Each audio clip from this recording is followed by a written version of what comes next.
사도행전 7장 47절부터 60절입니다. 7장 전체가 본문인데 47절부터 60절까지만 보도록 하겠습니다.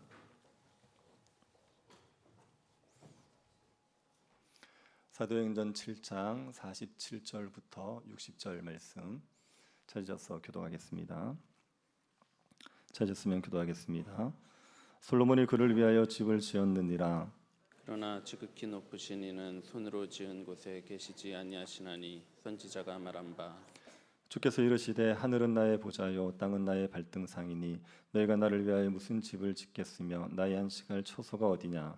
이 모든 것이 다 내 손으로 지은 것이 아니냐 함과 같으니라. 목이 곧고 마음과 귀에 할례를 받지 못한 사람들아 너희도 너희 조상과 같이 항상 성령을 거스르는도다. 너희 조상들이 선지자들 중에 누구를 박해하지 아니하였느냐. 의인이 오시리라 예고자들을 그들이 죽였고 이제 너희는 그 의인을 잡아준 자요 살인한 자가 되나니 너희는 천사가 자는 율법을 받고도 지키지 아니하였도다 하니라. 마음에 찔려 그를 향하여 이를 갈거늘 스데반이 성령 충만하여 하늘을 우러러 주목하여 하나님의 영광과 및 예수께서 하나님 우편에 서신 것을 보고 말하되 보라 하늘이 열리고 인자가 하나님 우편에 서신 것을 보노라 한데 그들이 큰 소리를 지르며 귀를 막고 일제히 그에게 달려들어 성 밖으로 내치고 돌로 칠세 증인들이 옷을 벗어 사울이라 하는 청년의 발 앞에 두리라. 그들이 돌로 스데반을 치니 스데반이 부르짖어 이르되 주 예수여 내 영혼을 받으시옵소서 하고 긁고 크게 불러 이르되 주여 이 죄를 그들에게 돌리지 마옵소서 이 말을 하고 자니라. 아멘. 중세에 사부나놀라라는 설교자가 있습니다. 사부나놀라는 산 마르코 수도원의 원장이었습니다. 필립 샤프라는 교회 사가가 있는데 교회 역사가가 있는데 이 사람이 사부나놀라에 대해서 사도 바울 이후 공의를 역사한 두드러진 설교자다 그렇게 평가를 했습니다. 사부나놀라는 그 당시에 교회의 부패, 세속화에 대해서 굉장히 비판을 많이 했습니다. 그의 설교는 마치 번개의 섬광 같고 천둥의 울림과 흡사했다고 얘기합니다. 그는 자신의 사명이 사람들에게 위로를 주고 하나님의 자비로 마음을 편하게 주고 이런 데 있지 아니하고 그 부패함과 그 죄악의 뿌리에 도끼날을 대는 게 자기의 사명이다 그렇게 이야기를 했습니다. 그래서 하나님의 자비에 대한 설교보다는 심판에 대한 설교를 많이 했습니다. 자비에 대한 설교도 했지만 압도적으로 심판에 대한 설교가 많이 있었습니다. 그는 자신의 설교에 대해서 이렇게 말합니다. 나는 우박과 같습니다. 우박에 맞아 다치지 않으려면 스스로를 덮으십시오. 이미 말씀드린 대로 투구 곧 덕행으로 머리를 가리십시오. 그러면 돌덩이 같은 우박이 떨어져도 다치지 않을 것입니다. 내 설교는 우박 같으니까 상처받기 싫으면 마음이 불편하기 싫으면 그러면 죄를 돌이켜라. 그리고 선행을 해라. 그래야지 우박에 맞자서 다치지 않을 거다. 그렇게 얘기를 한 겁니다. 이 사부나놀라의 설교에 대해서 사람들이 두 가지 반응을 보입니다. 굉장히 설교를 달게 듣는 사람들이 많았습니다. 심판을 선언하는 설교인데 이 사부나놀라의 설교를 듣기 위해서 10,000명 혹은 12,000명이 모이는 때가 있었습니다. 그리고 사람들이 설교를 들으면서 막 우는 겁니다. 어떤 사람들은 설교를 받아 적다가 너무 눈물이 많이 나서 받아 적을 수 없었다고 얘기하는 사람들도 있어요. 이 설교를 너무나도 달게 들은 사람들이 있습니다. 근데 이 설교에 대해서 굉장한 반발을 심을 가진 사람들, 분노한 사람들도 있었습니다. 정치 지도자들 또 교회의 지도자들은 굉장히 이 사부나놀라를 싫어했습니다. 그 당시에 사부나놀라가 피렌체에서 굉장히 인기 있는 사람이었지만 그 정치 지도자들, 교회 지도자들은 사부나놀라를 마치 이단시했었습니다. 이 사람은 설교할 때 환상을 본 걸 이야기하기도 하고 예언을 들었다는 걸 얘기하기도 합니다. 그래서 신비주의자라고 비판을 받기도 합니다. 그런데 하나님의 공의에 대해서 강력하게 얘기하면서 죄악에 물들어 있는 교회를 그냥 간과하지 않았던 하나님의 말씀을 대한 설교자지요.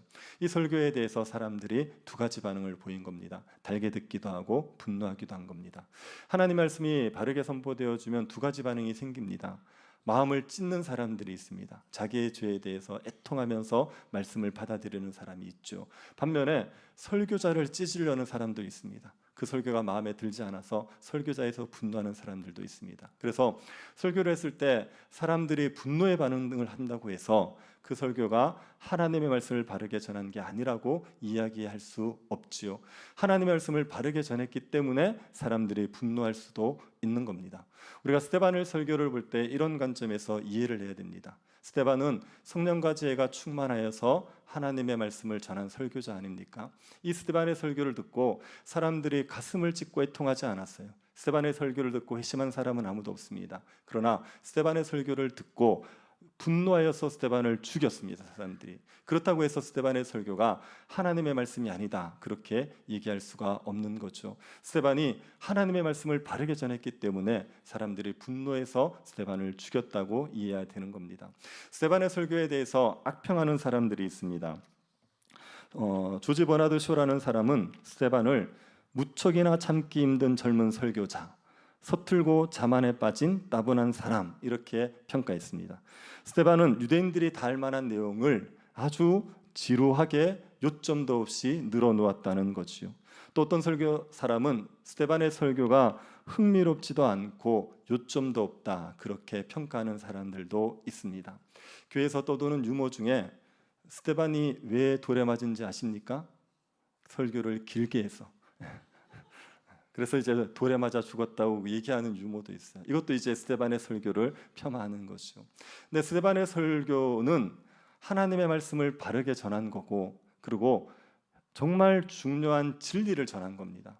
복음의 진리를, 중요한 진리를 전한 겁니다. 그걸 어떻게 알 수 있냐면, 스데반이 설교를 하고 나서 돌에 맞아 죽지 않습니까? 스데반은 유대인들이 자기를 죽일 거라는 걸 알았을까요, 몰랐을까요? 그걸 모를 리 없죠. 설교자는 이 설교하면 사람들이 좋아할지 안 할지 다 압니다. 저는 이 설교를 여러분이 좋아할 거라고 믿고 있습니다. 이게 아는데 스데반 입장에서 이걸 얘기하면 그 사람들이 분노해서 자기를 죽일 거라는 걸 알아요. 그럼에도 불구하고 목숨을 걸고 전하는 거예요. 그리고 이제 스데반의 설교를 듣고 유대인들이 스데반을 죽이잖아요. 스데반의 입을 막고 싶은 거예요. 유대인들이 절대로 용납할 수 없는 진리를 스데반이 전한 겁니다. 그렇기 때문에 이 스데반의 설교는 굉장히 중요한 진리를 전하고 있는 설교입니다. 스데반이 어떤 진리를 전했는지 우리가 이해하고 우리가 이 진리를 붙들어야 됩니다. 스데반이 목숨 걸고 전해준 이 진리를 붙들어야 됩니다. 스데반의 설교를 이해하려면 스데반이 받은 질문에서부터 시작해야 됩니다. 스데반은 지금 사네드린 공회에 있습니다. 사네드린 공회에서 재판을 받고 있어요. 유대인들이 스데반을 모함했습니다. 두 가지의 죄를 덮어씌우려고 그랬죠. 성전을 거슬렸다, 율법을 거슬렸다. 이 두 가지의 죄를 덮어씌우려고 했습니다. 성전을 거슬렸다, 이 말은 예수님이 성전을 헐려고 했다는 거예요. 그걸 스데반이 이야기하고 다니면서 예수님의 가르침을 추정하고 있다. 그래서 스데반도 성전을 거슬렸다고 얘기하는 거예요. 그리고 율법을 거슬렸다. 예수님이 율법을 고치겠다고 했다는 겁니다. 그래서 예수님은 율법을 지키지 않는 사람인데 그 예수님을 추정하고 있으니 스데반도 율법을 거스르는 사람이다. 그렇게 모함을 한 겁니다. 여기에 대해서 대제사장이 스데반에게 묻거든요. 이게 사실이냐? 거기에 대해서 스데반이 지금 답을 하고 있는 거예요.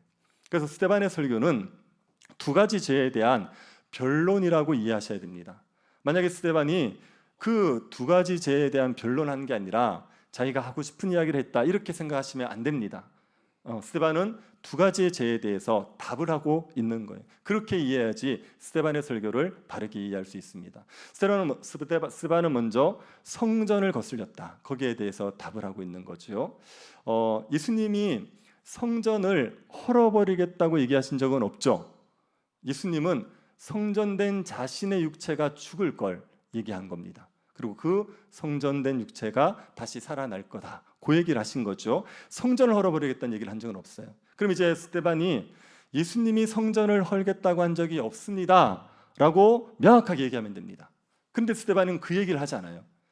예수님이 성전을 헐겠다고 한 적이 없다라고 명확하게 유대인들에게 말하지 않습니다. 이걸 왜 말하지 않냐면은 예수님이 성전을 헐어버리겠다고 한 적은 없지만 성전을 예수님은 폐지시켜 버렸어요. 성전의 기능은 끝났다고 얘기했습니다. 성전은 하나님을 제사하는 곳입니다. 성전은 하나님을 만나는 곳입니다. 그런데 이 성전은 오실 메시아를 예표하는 거거든요. 예수님을 예표한단 말입니다. 그런데 예수님이 오셨기 때문에 더 이상 성전은 하나님을 예배하고 하나님을 만나는 기능을 하지를 않는 거죠. 예수님께서 오셨으니까 성전의 기능은 이제 끝나버린 겁니다. 그리고 그 당시에 유대인들이 성전을 강도의 소굴로 만들어 버렸어요. 자신의 탐욕을 위한 곳으로 만들어 버렸어요. 성전이 타락할 대로 타락했습니다. 그 성전은 기능이 끝나버린 거예요. 그래서 예수님이 예루살렘에 올라갔을 때 성전을 뒤집어 버리신 적이 있지 않습니까? 장사치들을 내쫓고 내 집은 만민이 기도하는 집인데 너희가 강도의 소굴로 만들었다고 하신 적이 있죠. 그 사건을 가리켜서 보통 우리가 무슨 사건이라고 말합니까? 성전 정결 사건 이렇게 얘기하죠. 그런데 정확하게 얘기하면 성전 정결 사건이 아닙니다. 이거는 성전 정결 사건이라고 얘기하려고 그러면 성전이 계속 기능을 해야 돼요. 성전을 정결하게 해서 다시 고쳐서 쓰겠다고 할 때 성전 정결 사건이지, 예수님은 성전의 기능이 끝났다고 얘기하는 거예요. 그래서 예수님이 성전을 폐지하신 겁니다. 성전은 더 이상 하나님을 예배하고 하나님을 만나는 기능을 하지 않는다, 그 이야기를 하신 거예요. 그러니까 예수님이 성전을 헐어버리겠다고 한 적은 없지만 성전의 기능이 끝났다고 얘기하신 거예요. 자, 그러면 유대인들의 입장에서 헐어버린다는 말이나 기능이 끝났다는 말이나 똑같이 들리겠습니까? 다르게 들리겠습니까? 똑같은 거예요. 유대인들 입장에서는 감히 성전을 모욕,독해 이렇게 되는 겁니다. 그러니까 이제 그 이야기는 하지 않는 거예요. 그 대신에 유대인들의 성전에 대한 잘못된 신앙을 교정해 주는 겁니다. 그래서 서대번의 긴 설교 중에 성전에 관련된 것의 핵심은 47절부터 49절입니다. 47절, 49절을 보십시오. 솔로몬이 그를 위하여 집을 지었느니라. 그러나 지극히 높으신 이는 손으로 지은 곳에 계시지 아니하시나니 선지자가 말한 바 주께서 이르시되 하늘은 나의 보좌요 땅은 나의 발등상이니 너희가 나를 위하여 무슨 집을 짓겠으며 나의 안식할 처소가 어디냐. 성전을 지은 솔로몬이 얘기하는 겁니다. 내가 성전을 지었지만, 그렇지만 지극히 높으신 이는 손으로 지은 곳에 계시지 않는다. 성전에 하나님이 안 계신 건 아닙니다. 성전은 하나님이 임재하시는 곳이 맞아요. 그런데 성전에만 하나님이 갇혀 계시는 분은 아니라는 거예요. 하나님은 성전보다 크신 분이죠. 당연하지 않습니까? 온 우주보다도 크신 분이 하나님이에요. 우리가 끝을 알 수 없는 그 우주보다도 더 크신 분이 하나님인데 그 하나님께서 코딱지만한 집에 갇혀 계시겠냐고요. 아무리 화려한 성전이라고 해도 그 사람이 만든 집이 하나님을 가둬둘 수 있겠습니까? 솔로몬이 그럴 수 없다라고 이미 말한 겁니다. 이사야 선지자도 하나님은 성전에 갇혀 계실 수 없다, 성전에 가둬둘 수 없다라고 얘기했어요. 스데반이 이 얘기를 왜 합니까? 유대인들이 하나님을 성전에 가둬두고 있기 때문에 그래요. 성전에 가면 하나님을 만납니다. 오케이. 그런데 하나님은 성전에만 계신다고 생각해요. 성전에 계시기 때문에 그곳에 가면 하나님을 만나고 성전에서 벗어나면 하나님 임재를 못 누린다고 생각하는 겁니다. 성전에 하나님께서 계시기 때문에 그 성전 때문에 자기들은 안 망할 거라고 생각하는 거예요. 그렇게 성전에 하나님을 가두어 두는 겁니다. 하나님이 성전에 갇혀 있는 분으로 생각하는 겁니다. 여기에 대해서 스데반이 교정해 주는 거죠. 여러분, 우리도 이런 생각을 가지신 분들이 있습니다. 교회에 오면 하나님이 계시고 교회를 떠나면 하나님이 안 계신다고 생각하는 분들이 있어요. 이거를 입으로 얘기하지 않습니다. 그렇게 얘기하면 너무 무식해 보이거든요. 그런데 실질적으로는 그렇게 얘기합니다. 그래서 이렇게 교회에서는 웬만해서는 욕을 잘 안 써요. 화가 나도, 화딱지가 나도 참아요. 그런데 밖에 나가면 욕을 마음대로 합니다. 그래서 교회에서는 욕을 할 수 없지 이렇게 얘기하는 거예요. 왜요? 교회는 하나님의 성전이니까. 그런데 교회를 벗어나면 하나님 임재가 없는 거예요. 교회에서는 못할 일을 밖에 나가면 하는 거예요. 교회에서는 하나님의 임재가 있다고 생각하지만 나가면 없다고 생각하는 겁니다. 자기도 모르게 무의식적으로 하나님을 교회 안에 딱 가두어 버리는 겁니다. 얼마든지 그럴 수 있죠. 여기에 대해서 스데반이 얘기하는 겁니다. 하나님은 성전에 갇혀 계시는 분이 아니다. 그래서 이스라엘 역사를 얘기하는 거예요. 아브라함을 이야기하고 요셉을 이야기하고 모세를 이야기합니다. 아브라함과 요셉과 모세 때 성전이 있었나요? 없었어요. 성전이 없었음에도 불구하고 하나님께서는 아브라함에게 함께 하셨고 요셉과 함께 하셨고 모세와 함께 하셨다는 이야기를 하고 싶은 겁니다. 아브라함의 고향이 어디입니까? 아브라함 고향은 어디죠? 갈대아 우르죠? 메소포타미아죠? 거기가 이제 고향이에요. 하나님이 거기에서 나타나셨어요.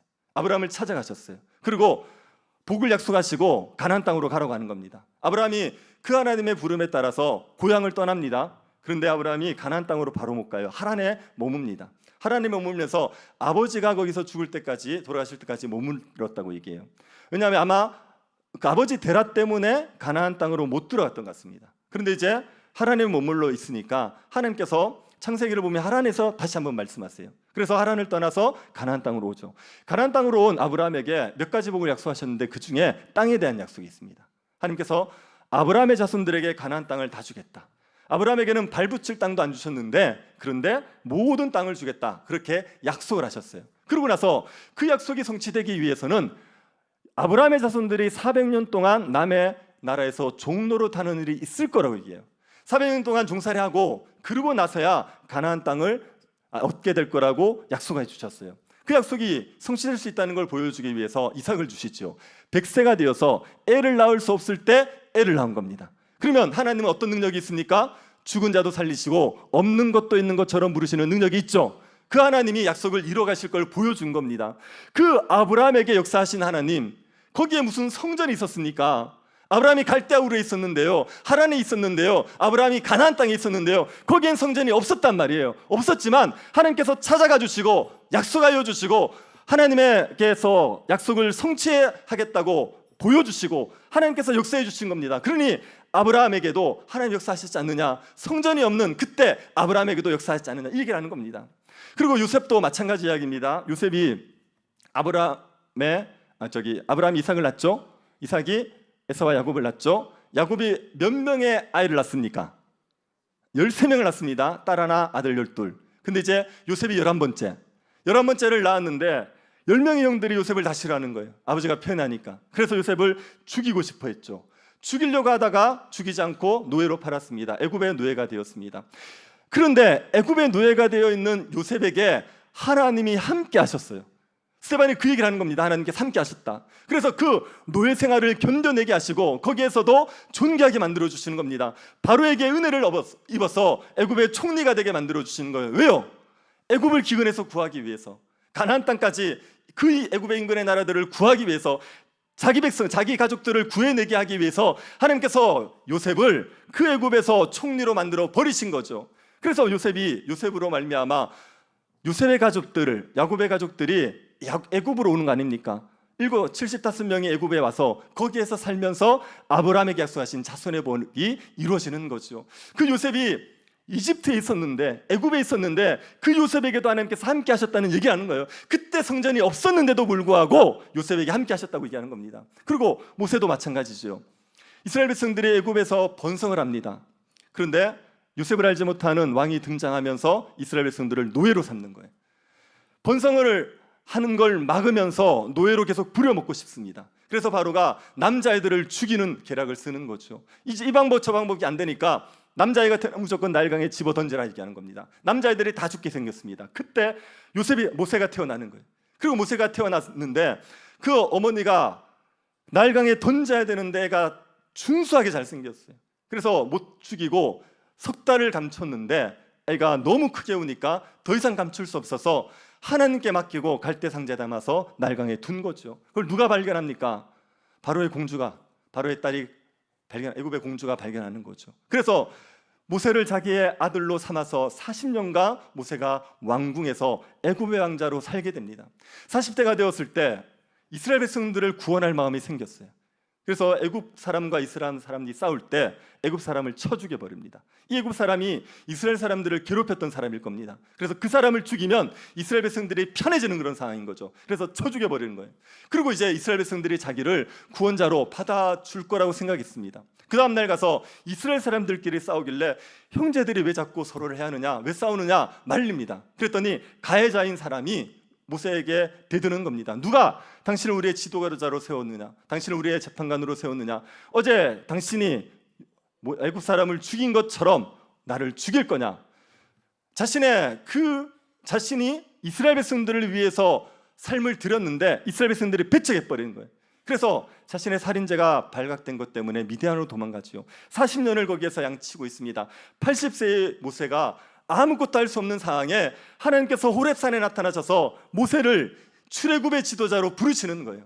출애굽의 지도자로 불러 바로에게 보내서 바로를 꺾고 이스라엘 백성들을 애굽에서 이끌어내게 한 겁니다. 그리고 여호수아 시대 때 가나안 땅을 주셨고 다윗을 왕으로 세우셔서 이스라엘을 복을 누리게 하셨고 솔로몬에게 성전을 짓게 하셔서 그 성전이 있는 거죠. 물론 무너졌다가 스룹바벨에서 다시 세워졌지만 그 성전이 있는 겁니다. 이 얘기를 하는 것도 모세에게도 성전이 없을 때 하나님께서 함께 하지 않았느냐, 그 얘기를 지금 하는 겁니다. 여러분의 얼굴 표정은 왜 스데반을 지루한 설교자라고 말하는지 알겠습니다. 우리가 다 아는 걸 왜 이렇게 오래 얘기하십니까? 네, 그런 표정입니다. 뭔 얘기를 하고 싶으냐면 성전에 하나님이 매여 계시는 게 아니라 그 아브라함에게, 그 요셉에게, 그 모세에게 성전이 없을 때 그때도 하나님께서 함께 하셨다는 얘기를 하고 싶은 거예요. 그래서 하나님은 성전에 갇혀 계시는 분이 아니라고 얘기하는 겁니다. 스데반의 말이 맞지 않습니까? 솔로몬이 그렇게 얘기했잖아요. 성전을 지은 솔로몬이 얘기했습니다. 이사야 선지자도 얘기했어요. 그리고 이스라엘 역사를 봐도 하나님은 성전에 갇혀 계시는 분이 아닙니다. 성전이 없어도 얼마든지 자기 백성들과 함께 하시고 자기 백성들을 구원하시는 분이 하나님이신 거예요. 그러니 이 스데반의 말처럼 하나님은 성전에 매여 계시는 분이 아닌 겁니다. 근데 이 이스라엘 백성들은 성전에 하나님이 매여 있다고 생각하고 성전을 이용하는 거예요. 이 사람들은 성전을 굉장히 신성시 했습니다. 그런데 하나님을 경외한 건 아니에요. 만약에 이스라엘 백성들이 성전을 중요하게 여기는 것만큼 하나님을 경외했다고 칩시다. 예수님을 죽였겠습니까? 스데반을 죽였겠습니까? 그런 일을 하지 않았겠죠. 이들은 성전을 중요하게 여기는 것만큼 하나님을 경외하지 않았습니다. 이들은 성전을 경외한 게 아니라 성전을 이용한 거예요. 종교 지도자들은 그것을 돈벌이 수단으로 삼았습니다. 사람들이 거기에다 온갖 것 갖다 바치니까 자기들의 배를 채우는데 성전을 이용한 겁니다. 이스라엘 백성들은 성전을 이용해서 마음껏 죄를 짓는 거예요. 하나님 앞에 가서 성전에서 제사 드리고 나면 깨끗하다는 겁니다. 하나님이 성전에 우리와 함께 하시기 때문에 우리는 안 망할 거라는 거예요. 그래서 마음껏 죄를 짓는 거예요. 그래서 예레미야 선지자가 너희들이 성전을 강도의 소굴로 만들었다. 너희들이 성전에서 사람들을 갈취할 뿐 아니라 온갖 강도짓을 하면서도 성전 때문에 괜찮다고 생각한다. 이게 성전을 강도의 짓으로 만들었다고 얘기하는 거예요. 그렇게 성전을 이용했지 그들은 하나님을 경외하지 않았습니다. 스데반이 그걸 지적하는 겁니다. 너희들 성전에 갇혀 있다고 생각하는 것, 그것이 잘못됐다. 하나님은 거기에 갇혀 계신 분이 아니다고 얘기하는 겁니다. 이 말을 유대인들이 받아들일까요? 안 받아들일까요? 안 받아들이죠. 그걸 받아들이면 성전 중심의 체제인 유대 사회가 무너집니다. 종교 지도자들의 기득권을 다 잃어버립니다. 이걸 받아들이겠습니까? 받아들일 수 없습니다. 성전에 하나님을 묶어놔야 돼요. 그래야지 사람들이 성전에 모여드는 겁니다. 그래야지 돈벌이가 되는 거예요. 그래야지 자신의 기득권을 이용하는 겁니다. 절대 받아들일 수 없죠. 그래서 이것을 분노하고 듣는 겁니다. 이거보다 더 분노하게 하는 건 예수님이 율법을 거슬렸다고 말하는 대한 반론입니다. 유대인들은 예수님이 율법을 거슬려 폐쇄한다고 얘기했죠. 이건 율법을 안 지켰다는 얘기입니다. 유대인들이 율법을 안 지켰다라고 이야기하는데 거기에 대해서 스데반은 예수님이 율법을 안 지킨 게 아니라 너희가 율법을 안 지킨 거라고 말하는 거예요. 율법에 대한 반론의 핵심이 51절입니다. 51절 보십시오. 모이고 없고 마음과 귀의 할례를 받지 못한 사람들아 너희도 너희 조상과 같이 항상 성령을 거스리는도다. 너희가 성령을 거스린다. 이 말이 너희가 율법을 안 지킨다 그 말입니다. 누구처럼 안 지키죠? 조상들처럼 안 지키는 거예요. 이스라엘 백성들의 조상들이 율법을 안 지켰습니다. 스데반의 구약 역사를 개간한 것에서 이스라엘 백성들이 율법을 안 지켰다고 얘기할 수 있는 몇 가지 사건들이 있죠. 첫 번째가 요셉의 형들이 요셉을 죽이려 한 겁니다. 요셉의 형들은 이스라엘 12지파들의 족장 아닙니까? 그 이스라엘 조상들인데 자기의 동생을 죽이려고 한 거예요. 그러니까 이게 무슨 율법을 지킨 겁니까? 율법을 안 지킨 거지요. 그리고 모세를 따라 출애굽했던 이스라엘 백성들, 그 사람들이 율법을 안 지켰습니다. 그들이 하나님께서 출애굽을 시켜주고 시내산에서 율법을 주실 때 그 사람들은 무슨 짓을 했죠? 우상을 만든 거예요. 금송아지를 만든 겁니다. 우리 애굽으로 돌아가자. 그래서 금송아지를 만들어서 이게 너희를 인도하는 신이다. 이 금송아지 섬기면서 애굽으로 돌아가자. 그렇게 얘기했던 거예요. 이 사람들이 광야 생활 내내 하나님을 제대로 섬기지 않습니다. 40절부터 44절 우리 한 절씩 한번 교독해 봅시다. 40절부터 44절입니다. 아론더로 이르되 우리를 인도할 신들을 우리를 위하여 만들라. 애굽 땅에서 우리를 인도하던 이 모세는 어떻게 되었는지 알지 못하노라고. 그때 그들이 송아지를 만들어 그 우상 앞에 제사하며 자기 손으로 만든 것을 기뻐하더니 하나님이 외면하사 그들을 그 하늘의 군대 섬기는 일에 버려두셨으니 이는 선지자의 책에 기록된 바 이스라엘의 집이여 너희가 광야에서 40년간 희생과 제물을 내게 드린 일이 있었느냐. 벌을 받음 이것은 너희가 절하고자 하여 만든 형상이로다. 내가 너희를 바벨론 밖으로 옮기리라 함과 같으니라. 같이 보겠습니다. 44절. 광야에서 우리 조상들에게 증거의 장막이 있었으니 이것은 모세에게 말씀하신 이가 명하사 그가 본 그 양식대로 만들게 하신 것이라. 이스라엘 백성들이 금송아지를 딱 섬겼을 때 그때 하나님께서 그들을 자기의 정력대로 내버려 두셨습니다. 그래서 하늘의 군대 섬기는 일에 버려두셨다 얘기합니다. 하늘의 군대는 하늘의 해와 달과 별이에요. 이거를 해와 달과 별을 사람들이 신으로 섬기는 겁니다. 근데 이스라엘 백성들도 그 짓을 하는 거예요. 하나님께서 그것을 내버려뒀어요. 그리고 하나님께서 뭐라 그러냐면 너희들이 광야에서 나에게 제사 드린 적이 있느냐, 나에게 예물을 드린 적이 있느냐 이렇게 하는 겁니다. 이스라엘 백성들은 광야에서 제사를 드렸습니까 안 드렸습니까?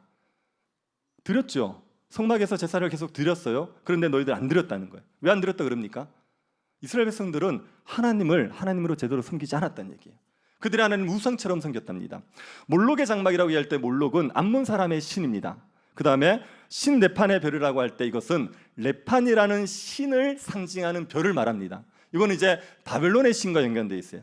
이스라엘 백성들이 광야에서 하나님을 섬기는데 마치 암몬 사람이 몰렉을 섬기듯이 바벨론 사람들이 레판을 섬기듯이 그렇게 섬겼다는 거예요. 우상을 섬기듯이 섬겼다는 겁니다.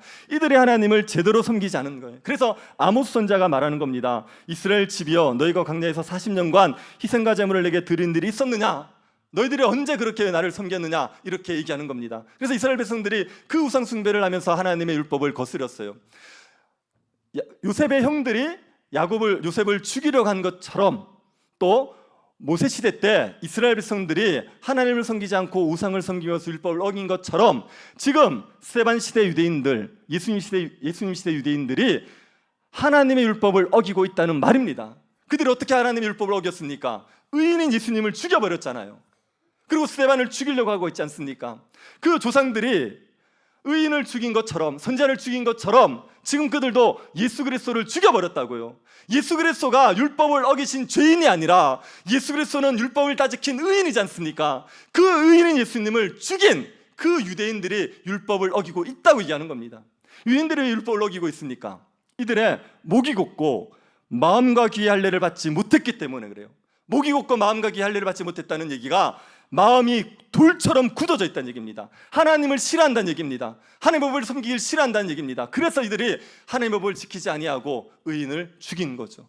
스데반은 무슨 얘기를 하고 싶으냐 하면 너희들이 예수님이 율법을 안 지켰다고 말하는데 예수님이 율법을 안 지킨 게 아니라 예수님은 의인인데 너희들이 율법을 안 지킨 거다. 너희들이 의인인 예수님을 죽인 거다. 그 얘기를 하는 겁니다. 이걸 듣고 이 유대인들이 분노하죠. 그래서 지금 이제 뚜껑이 열리기 일보 직전인데 그때 스데반이 하늘을 보면서 이렇게 얘기합니다. 보라 하늘이 열리고 인자가 하나님 우편에 서신 것을 보노라. 스데반이 보니까 하나님께서 계시고 그 옆에 예수님께서 서 계시는 거예요. 여러분 보통 예수님은 하나님 우편에 앉아 계십니까? 서 계십니까? 앉아 계시죠. 근데 이때는 서 계시는 거예요. 왜 서 계시는지 제가 다음 주에 설명드릴게요. 다음 주에 빠지지 마세요. 하나님과 우편에 서신 예수님을 딱 본 겁니다. 그리고 보라 하늘이 열리고 인자가 하나님 우편에 서신 것을 보노라. 이 유대인들이 죽였다고 얘기하는 예수님이 하나님 우편에 있다는 걸 딱 선포해 버린 거예요. 그걸 듣고 유대인들의 뚜껑이 열립니다. 그래서 스데반을 데리고 예루살렘 밖으로 가서 거기에서 돌로 쳐서 죽여버린 거죠. 스데반이 전한 진리는 두 가지입니다. 하나님이 성전에 갇혀 계시는 분이 아니다. 하나님은 하나님의 백성이 있는 곳이면 어디든지 함께 하시는 분이다. 그 얘기를 전하는 거예요. 두 번째는 예수님이 율법을 거스른 죄인이 아니다. 예수님은 의인인데 너희가 예수님을 죽이고 율법을 거스려 행했다. 이 얘기를 하는 겁니다. 이 두 가지의 진리, 이거를 스데반이 유대인들에게 전한 거예요. 유대인들은 이걸 받아들일 수 없었습니다. 이걸 받아들이면 자기의 삶을 통째로 바꿔야 돼요. 자기의 삶을 다 버리고 새롭게 살아야 돼요. 그래서 못 받아들인 겁니다. 제가 이거 보면서 연세 드신 분들이 예수님을 못 믿는 이유가 뭔지를 좀 이해했습니다. 애들이 회심하는 경우가 많아요. 연세 드신 분들은 회심하는 경우가 많지 않습니다. 왜 그런지 아십니까? 애들은요, 바꿀 삶이 없어요. 이제 시작하잖아요. 그러니까 이제 예수를 믿고 새롭게 살면 돼요. 그런데 어른들은 나이 들고 예수를 믿지 않습니까? 얼마나 바꿔야 될 게 많은지 몰라요. 이걸 다 버리고 예수를 따라야 되는데 어려운 거죠. 유대인들이 그걸 다 버리고 예수를 따르지를 못하는 겁니다. 그래서 분노해서 스데반을 죽여버렸어요. 그런데 여러분, 유대인들이 배척했던 이 두 가지의 진리, 이거는요, 우리가 생명처럼 붙들어야 될 진리입니다. 하나님은 자기 백성이 있는 곳이면 어디든지 함께 하시는 분입니다. 아멘이죠? 예수님은 죄인이 아니라 예수님은 의인이십니다. 예수님은 의인으로서 우리의 죄를 대신 지고 죽으신 분이십니다. 이 두 가지를 생명처럼 붙들어야 돼요. 왜요? 이게 우리에게 구원을 가져오니까요. 하나님이 자기 백성과 함께 합니다. 그러면 자기 백성은 누굽니까? 유대인들이 자기 백성입니까? 율법을 지켜 사는 사람이 자기 백성입니까? 자기 백성은 누굽니까? 예수 믿는 사람들이죠. 예수님이 의인인 걸 믿고 예수님이 우리를 위해서 십자가에서 돌아가신 분이라는 걸 믿고 하나님 보좌 우편에 계신다는 걸 믿는 사람, 그 사람들이 의인이란 말입니다. 그 의인들, 그 하나님의 백성들에게 하나님께서 함께 하시게 되는 거예요. 이게 우리에게 구원을 가져오는 겁니다. 여러분, 구원은 하나님이 우리와 함께 주시는 게 구원이에요. 에덴 동산에서 아담이 범죄함으로 말미암아 하나님과 분리되어 버렸어요. 단절되어 버렸어요. 그래서 우리의 삶이 이렇게 고통스러운 겁니다. 그런데 예수를 믿으면 그 단절되었던 하나님과의 관계가 회복되어서 우리가 하나님과 함께하는 백성이 되는 거죠. 이게 구원이에요. 여기에서 우리가 생명을 얻는 거고, 이것 때문에 우리가 이 광야 같은 세상을 평강과 기쁨을 누리면서 살아갈 수 있게 되는 겁니다. 그래서 이 진리를 붙들어야 여러분이 구원을 얻고, 이 진리를 붙들어야 여러분이 신자답게 살아갈 수가 있습니다. 그러니 이 진리를 생명처럼 붙드시기를 바랍니다. 삶이 힘들지 않습니까? 그렇죠? 다들 너나 할 것 없이 힘들잖아요. 삶이 힘든 이유는 뭐냐면은 우리에게 짐이 너무 무거워서 그렇습니다. 내가 감당하기에는 짐이 무거우니까 힘들다고 느껴지는 거예요. 짐이 없는 사람은 없어요. 짐이 없는 분은 공동묘지에 있습니다. 그래서 짐이 없는 사람은 없어요. 그런데 짐이 있어도 짐이 가벼우면 무겁게 여겨지지 않습니다. 내가 질 수 있으면. 저는 처음에 이제 담임이 되고 새벽기도가 힘들었습니다. 그래서 새벽에 일어나서 이제 설교하려고 나오면 어떨 때는 이걸 내가 평생 해야 돼 이렇게 생각하면 앞이 깜깜해지는 거예요. 그래서 이렇게 저기 목사님들끼리 하는 농담이 있습니다. 새벽기도만 없어도 목회할 만하다. 뭐 그런 농담이 있어요. 그래서 새벽기도가 힘들었어요. 근데 지금은 새벽기도가 힘들지 않습니다. 뭐 새벽에 일어나는 게 힘들지 않고 와서 뭐 설교하고 일주일 내내 설교해도 괜찮아요. 그렇다고 시키지는 말아주세요. 그런데 이제 새벽에 일어나서 새벽기도 하는 게 저에게는 지금 되게 좋아요. 물론 새벽기도 없는 날은 더 좋습니다. 그런데 이제 새벽기도가 가벼운 게, 버겁지 않은 게 저에게 힘이 안 들어서 그래요. 감당하는데 어렵지 않아서 그래요. 내가 짐을 져도 이 짐이 내가 질 수 있는 짐이면 힘들다고 느껴지지 않아요. 그런데 질 수 없는 짐이면, 그게 버거우면 힘들다고 느껴지는 거예요. 그때 어떻게 해야 됩니까? 혼자 살면요, 답이 없어요. 이 짐을 누구에게 맡깁니까? 내 짐을 누가 대신 져줘요? 부모가 내 짐을 져줄 수 있습니까? 자식이 내 짐을 져줄 수 있습니까? 안 되는 거 많거든요.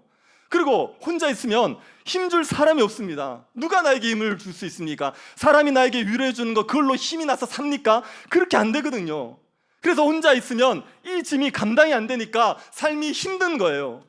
그런데 예수를 믿어서 하나님이 함께하면요, 그러면 짐이 무거워도 주님이 짐을 져주시잖아요. 짐이 무거우면 감당할 수 있는 힘을 주시잖아요. 그러니까 예수를 믿으면 짐에 눌리지 아니하고 힘든 세상도 기쁨과 평강 가운데 살아갈 수 있게 되는 겁니다. 여러분, 시편 68편 19절 말씀을 같이 한번 읽어봅시다. 시편 68편 19절 같이 읽겠습니다. 날마다 짐을 지시는 주 곧 우리의 구원이신 하나님을 찬송할지로다. 주님은 어떤 분이라고요? 좋지 않습니까? 아침마다 일어나면 우리에게 밀려오는 짐들이 많은데 주님께서 그 짐을 져주시는 분이에요. 하나님께서 그 짐을 져주시는 분입니다.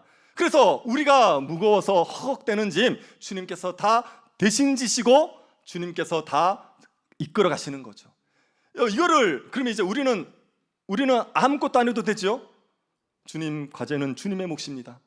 네, 이 일도 주님의 몫입니다. 그러면 되죠. 네, 우리가 할 건 우리가 해야 되죠. 그런데 못하는 것들은 맡겨버리면 됩니다. 네, 빨리 맡기십시오. 빨리. 제가 어떤 분 설교를 읽어보니까 남편과 아내가 둘이 누워가지고 집에 걱정 있는 거예요. 그래가지고 아내가 계속 얘기했습니다. 이게 걱정거리인데 어떡하지? 남편이 그래 그리고 자버리는 거예요. 남편은. 이 아내는 밤새 이렇게 고민하는 거예요. 새벽까지 고민하다가 남편에게 아무리 얘기해도 남편은 그냥 쿨쿨 자고 있으니까 약간 속상해서 에이 나도 자자. 그리고 새벽에 서너 시에 돼서 잤어요. 이제 그 목사님이 그렇게 얘기하는 겁니다. 왜 서너 시에 자냐? 이왕 잘 거 초저녁에 자지. 네. 그걸 뭐 서너 시까지 끙끙 앓고 있다가 그제서야 잡니까? 어차피 잘 거. 체력이 좋으니까 서너 시지요. 체력 좋으면 밤새 쓸걸요. 그러지 말고 내가 내 힘으로 안 되는 건 맡겨버리고요. 그 다음에 내가 져야 될 건요, 하나님께 힘을 달라 그러면 되고요. 그렇게 살아가면 우리의 삶의 짐이 무거워도 우리가 버텨낼 수 있게 되는 거죠. 하나님께서 우리와 함께 하신다는 사실 때문에 우리가 이 광야 같은 세상, 이 짐이 많고 힘든 일이 많은 세상 속에서도 평강을 누리면서 살아갈 수가 있는 겁니다. 그러니 예수 믿는 나에게 하나님께서 함께 하신다는 것을 믿으시기를 바랍니다. 나 같은 자예요. 주님, 목사님 저 알지 않습니까? 제가 뭘 똑바로 합니까? 예배를 잘 드립니까? 성경을 잘 열심히 읽습니까? 제가 봉사를 잘합니까? 제가 뭘 잘합니까? 네, 여러분이 잘 못하기 때문에 하나님께서 여러분과 함께 하지 않을 거라고 생각하십니까? 그러면 하나님께서 여러분과 함께 할 정도로 잘 살아보십시오. 어떻게 잘 사는 거냐? 단 한 번도 실수하지 말고요, 단 한 번도 말씀을 어역하지 말고요, 예배 시간에 딴 생각 1초도 하지 말고요, 그냥 온전하게 흠없이 살아보십시오. 그래야지 하나님 여러분과 함께 할 겁니다. 여러분의 행위로 하나님 여러분과 함께 할 것 같으면 여러분은 완벽한 사람이 되어야 됩니다. 그런데 우리가 얼마나 부족한 사람입니까? 얼마나 허물과제가 많은 사람입니까? 그래서 예수님이 완벽하게 사셨고 그 예수님 때문에 하나님께서 우리와 함께 하신다고 약속해 주시는 겁니다. 그러니 이 진리를 붙드십시오. 이 진리를 믿으시고, 내가 예수를 믿기 때문에 나는 정말 엉터리 같지만, 나는 요셉의 형들 같지만, 나는 모세를 따랐던 불순종한 이스라엘 백성들 같지만 그래도 하나님께서 나를 사랑하셔서 함께 한다고 믿으시기를 바랍니다. 여러분에게 하나님 함께 하신다고 얘기하면 다 좋아하지는 않을 겁니다. 어떤 분들은 약간 찝찝하실 거예요. 하나님이 여러분을 불과 같은 눈으로 지켜보고 계십니다. 여러분이 골방에 사는 일을 다 알고 계십니다. 여러분의 은밀한 일들을 다 아십니다. 괜찮습니까? 다시, 제가 CCTV로 여러분의 집안을 다 살펴보고 있습니다. 목양실에서 여러분이 말은 말, 행동 다 보고 있습니다. 괜찮습니까? 얼마나 우리에게 감추고 싶은 게 많아요. 그래서 하나님이 함께 하신다 그러면 마음이 불편하실 수 있어요. 그런데 하나님이 함께 하시는 게 신자에게 함께 하는 것과 불신자에게 함께 하는 건 다릅니다. 여러분, 불신자에게 하나님이 함께 하십니까? 안 합니까? 지옥에 하나님이 계십니까? 안 계십니까? 지옥에도 하나님 계세요. 하나님은 편지하세요? 안 계신 곳이 없어요? 모든 곳에 다 계시는 겁니다. 그런데 신자에게 하나님께서 함께 하실 때는 복을 주려고 함께 하시는 거예요. 지옥에는 왜 하나님께서 함께 하십니까? 벌을 내리려고 함께 하는 거예요. 불신자들에게 함께 하시는 건 하나님께서 진노를 쏟기 위해서 함께 하시는 거지만, 신자에게는 하나님께서 복을 주시기 위해서 함께 하시는 거예요. 그래서 우리는 부족하지만, 우리가 죄가 있고 허물이 있어서 하나님의 사랑을 받을 자격이 없지만, 그래도 예수 그리스도 때문에 하나님께서 우리를 완전히 의로운 자로 인정하셔서 하나님께서 우리에게 복을 주기 위해서 함께하고 계시는 겁니다. 그 하나님을 믿으시기를 바랍니다. 아브라함에 함께 하셨던 하나님 우리와 함께 하십니다. 그 광야 같은 그 갈대아 우르에서 아브라함을 찾아가셔서 불러내시고 약속을 성취하셨던 그 하나님이 우리와도 함께 하십니다. 요셉과 함께 하셨던 하나님이 우리와도 함께 하십니다. 요셉이 노예가 되어서 그 애굽에서 죽을 고생을 하고 있을 때 그때 함께 하셨던 하나님께서 그 고난을 영광으로 바꾸어내셔서 요셉을 높이신 것처럼 우리에게도 함께 하셔서 그 일을 이루어가고 계십니다. 모세에게 함께 하셨던 하나님이 우리와 함께하고 계십니다. 실패하고 넘어졌던 모세를 다시 일으켜 세우셔서 출애굽의 지도자로 만드셨던 그 하나님이 우리가 넘어지고 쓰러져도 다시 일으켜 세우셔서 주의 구원의 일에 쓰시는 그 하나님이 우리와 함께하고 계십니다. 그걸 믿으시고 그 하나님을 의지하셔서 이 광야 같은 세상에서도 평강의 기쁨을 누리며 살아가시기를 바랍니다. 여러분, 저기 힘들다고 얘기하시는 분들의 상황을 제가 절대로 가볍게 얘기하고 싶지 않습니다. 정말 힘든 상황이에요. 힘든 상황인데, 힘든 게 왜 힘든 거냐면요, 우리의 삶에 짐이 무거워서 힘든 게 아니라요, 우리의 눈에 하나님과 예수 그리스도가 안 보여서 힘듭니다. 그게 결정적인 이유예요. 스데반 보십시오. 스데반이 돌에 맞아 죽을 상황에 그때 뭘 보죠? 하나님과 우편에 서신 예수를 보지 않습니까? 그걸 봤단 말이에요. 죽음을 두려워해야 하나요? 안 하는 거예요. 예. 스데반이 하나님을 보니까, 예수 그리스도를 보니까 그 상황 속에서도 죽음을 두려워하지 않고 죽음의 짐을 넉넉히 감당해 버리는 겁니다. 우리의 삶에도 마찬가지입니다. 하나님이 안 보이면 짐은 너무 무겁습니다. 죽을 것 같아요. 하나님이 보여버리면 그러면 그 짐에서 벗어나서 쉼을 누릴 수 있게 되어 있습니다. 여러분, 눈이 열려지는 복이 있기를 축복합니다. 하나님이 예수 그리스도가 보여지셔서 그 하나님으로 말미암아 평강을 누리십시오. 제가 성도는 고난이 있더라도 평강을 누릴 수 있습니다, 그 얘기를 자꾸 하지 않습니까? 고난이 있는데 평강을 누리지 못하는 분들을 정죄하고 싶은 마음이 절대 없습니다. 저도 안 돼요. 잘 안 될 때가 많아요. 그래서 그러고 싶은 마음이 절대 없어요. 그런데 그 얘기를 왜 하냐면 이런 겁니다. 성도가 고난이 와도 평강을 누릴 수 없다라고 얘기하면 우리는 사모할 수 없어요.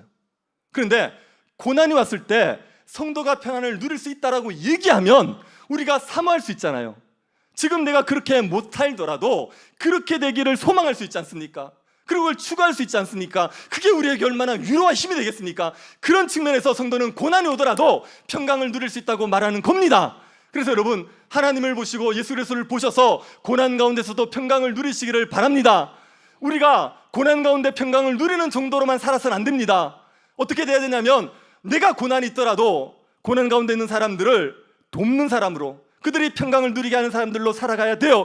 그렇게 자라가기 위해서 1차적으로 먼저 여러분이 고난이 있더라도 평강을 누리는 그 수준과 그 실력과 그 경지에 이르시기를 축복합니다. 그래서 고난 가운데 있는 사람들에게 하나님을 보라고, 부활하신 예수를 보라고 말할 수 있는 주의 백성들 될 수 있기를 간절히 바랍니다.